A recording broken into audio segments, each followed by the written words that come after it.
Hi friends, कसे आहात सगळे? मी आहे जयश्री आणि महा एक्झाम्स या यूट्यूब चॅनलवर तुमचं पुन्हा एकदा खूप खूप मनापासून स्वागत. तर फ्रेंड्स, आज आपण 12 मार्च 2026च्या काही चालू घडामोडी पाहणार आहोत. त्याआधी जर चॅनलवर नवीन असेल आणि चॅनलला सबस्क्राईब केलं नसेल तर महा एक्झाम्स या यूट्यूब चॅनलला नक्की सबस्क्राईब करा. चला तर म्हणूयात आपल्या आजच्या विषयाकडे. तर लक्षद्वीपमधील कवरत्ती बेटावर ओशन थर्मल एनर्जी कन्व्हर्जन प्रकल्प NIOT national institute of ocean technology ही संस्था विकसित करत आहे. मार्च 2026च्या अहवालानुसार भारतातील सिक्कीम राज्यात प्रजनन दर सर्वात कमी म्हणजेच अंदाजे 1.1 नोंदवला गेला आहे. बिझनेस रेडी प्रकल्प जागतिक बँक या आंतरराष्ट्रीय संस्थेने जारी केले आहे. Onshoring the Indian innovation to GIFT IFSC समितीचे प्रमुख G पद्मनाभन हे आहेत.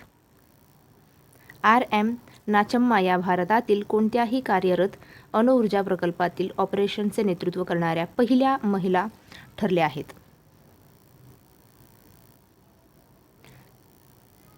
सिप्रीने प्रसिद्ध केलेल्या ताज्या अहवालानुसार शस्त्रास्त्र आयातीत भारत जगात दुसऱ्या क्रमांकावर आहे. जॉर्ज रसेल यांनी ऑस्ट्रेलियन ग्रांप्री 2026 ही शर्यत जिंकली आहे. ग्रांप्री 2026. नागरिकत्व सुधारणा कायद्याअंतर्गत भारतीय नागरिकत्व मिळविणारी दीपाली दास ही पहिली परदेशी व्यक्ती ठरलेली आहे. तेलुगू चित्रपटसृष्टीतील मेगास्टार चिरंजीवी यांना प्रतिष्ठित NTR राष्ट्रीय चित्रपट पुरस्कार देऊन गौरवण्यात आले आहे.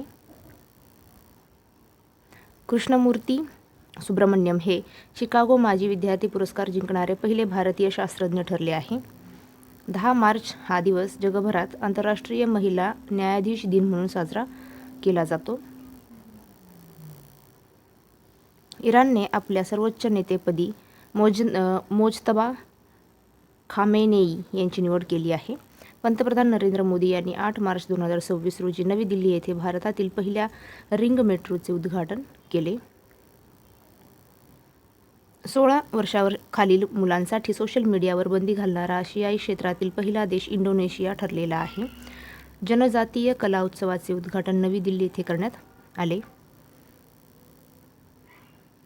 महिला उद्योजकांना मदत करण्यासाठी स्फूर्ती कार्यक्रम L&T फायनान्सेसद्वारे सुरू करण्यात आले आहे. मिनिटमॅन 3 या अण्वस्त्र सक्षम क्षेपणास्त्राची चाचणी अमेरिका देशाने केली. दार्जिलिंग हिल्स फेस्टिवलचे उद्घाटन द्रौपदी मुर्मू यांच्या हस्ते करण्यात आले आहे. भारत व इंडोनेशिया दोन्ही देशांमधील गरुड शक्ती व समुद्र शक्ती हे युद्धसराव महत्त्वाचे आहेत. नारळ उत्पादनात जागतिक स्तरावर इंडोनेशिया प्रथम क्रमांकावर आहे. तर फ्रेंड्स, थांबूया इथेच. भेटूया पुढच्या व्हिडिओमध्ये. जय हिंद.